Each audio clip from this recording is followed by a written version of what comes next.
अरे बेटा, आपने टेंथ के बाद का क्या सोचा है? कॉमर्स या साइंस? कुछ सोचा भी है कि नहीं?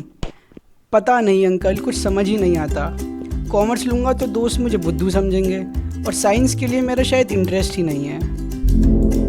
नमस्कार, क्या ये कन्वर्सेशन आपको कुछ अपनी सी लगती है? तो आइए, इस वीडियो के माध्यम से हम समझते हैं कि कॉमर्स सिलेक्ट करना आपके लिए एप्रोप्रिएट रहेगा या नहीं।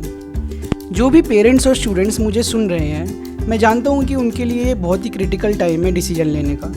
एक चॉइस पे पूरी लाइफ डिपेंड हो सकती है, क्योंकि टाइम को हम रिवर्स ही नहीं कर सकते।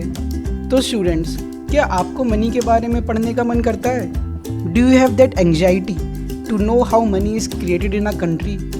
हमारे आसपास इतनी बड़ी बड़ी डील्स हो रही हैं, जियो और फेसबुक कनेक्ट हो रहे हैं, इकोनॉमिक डेवलपमेंट की बातें हो रही हैं, स्टार्टअप्स पे स्टार्टअप्स खुले जा रहे हैं और ऐसा बहुत कुछ। क्या आपका मन करता है कि आप भी मनी से रिलेटेड किसी फील्ड में अपना करियर बनाओ, मिलियंस एंड बिलियंस की फिगर के साथ हर रोज़ एक्सपेरिमेंट्स करो? अगर हाँ, तो कॉमर्स फील्ड आपके लिए ही है। Guys, see, we are entering the third decade of 21st century and believe me, आजकल हर फील्ड में पैसा है, बस किसी काम के लिए पैशन होना चाहिए। और अगर आपका पैशन भी है मनी से रिलेटेड किसी फील्ड में जाना, तो आइए, कॉमर्स फील्ड में आपका स्वागत है। फर्स्टली मैं आपको ये बता दूं कि कॉमर्स फील्ड में ये कुछ मैटर नहीं करता कि अभी तक आपकी स्टडीज़ कैसी रही हैं। It's just a new beginning. यहाँ सब कुछ आपको नया सिखाया जाता है, मोस्टली सब्जेक्ट्स न्यू ही होंगे।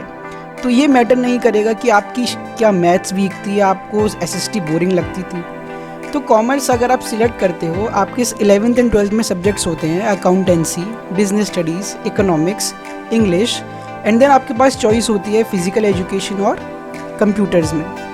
Many people have a myth that अगर मैथ्स अच्छा नहीं है तो कॉमर्स नहीं हो पाएगा, अकाउंटेंसी नहीं हो पाएगी। गाइज, ऐसा कुछ भी नहीं है। यहाँ बस आपको बेसिक कैलकुलेशंस आने चाहिए, और अगर वो भी स्ट्रॉन्ग नहीं है तो we will work together upon it. Now, because the first 3 subjects are new for you, let's have a brief introduction about them.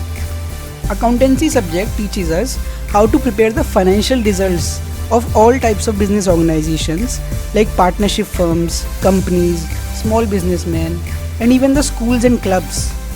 और हर एक ऑर्गेनाइजेशन को अपने फाइनेंशियल रिजल्ट्स जानने होते हैं कि किसी पर्टिकुलर ईयर में उन्हें कितना प्रॉफिट हुआ या लॉस हुआ। तो ये सब इन्फॉर्मेशन अकाउंट्स प्रिपेयर करके मिलती है, जो कि हम इस सब्जेक्ट में पढ़ते हैं। Business studies will make you aware of the different types of business organizations working around you. It will equip you with all the basic information that you need when you think of starting a business or you wish to be at a managerial position in an MNC. Economic subject ऐसा है कि वो आपसे ही start होगा और country के level तक जाएगा। जैसे ही आप कोई प्रोडक्ट खरीदते हो या कोई सर्विस अवेल करते हो, वहीं से इकोनॉमिक स्टार्ट हो जाती है, और फिर धीरे धीरे पूरी कंट्री में जो मनी क्रिएट होता है या फिर बैंक्स जैसे वर्क करते हैं, इंफ्रास्ट्रक्चर का क्या रोल है किसी इकोनॉमी में, ये सब कुछ आप इस सब्जेक्ट में पढ़ेंगे।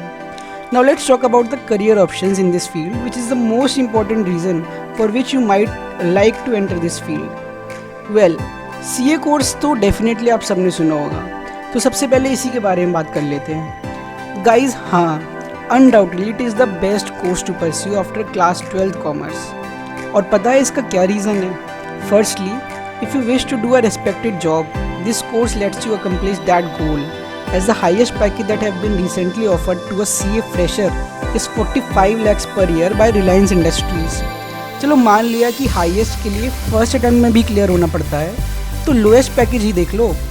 लाइक किसी एवरेज सीए को कितना मिलता ही मिलता है स्टार्टिंग में, कम से कम 6 to 8 lakh rupees per annum किसी सीए फ्रेशर को मिलता है। और फिर एक बार अगर आपको 1-2 साल का एक्सपीरियंस हो जाए, जैसे जैसे आप वर्क करने लगते हो, तो ये अमाउंट कहाँ तक जाएगी, ये सिर्फ आपके ऊपर ही डिपेंड करता है। और अगर आप कोई बिज़नेस भी स्टार्ट करना चाहते हो, तो इस कोर्स को करने के बाद आपको इतनी नॉलेज हो जाएगी कि आप एक अच्छा प्रॉफिटेबल बिजनेस स्टार्ट कर सको। अच्छा हाँ, tell me one thing, do you know what does a CA do?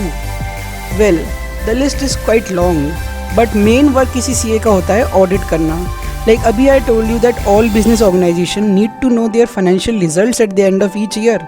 तो CA बेसिकली उन रिपोर्ट्स को अप्रूव करते हैं, और मतलब ये कंफर्म करते हैं कि जो रिपोर्ट्स कंपनी ने बनवाई हैं अपने अकाउंटेंट से, वो बिल्कुल करेक्ट हैं या नहीं।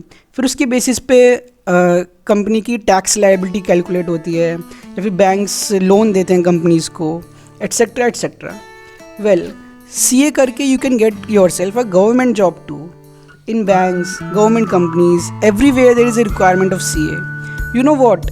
Till now there are only approximately 3 lakh CA in India, but the requirement is much higher than this.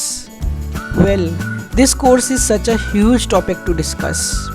If you opt to study commerce in SPIS, we offer you complimentary guidance in multiple subjects of CA Foundation course, which will help you clear the exam.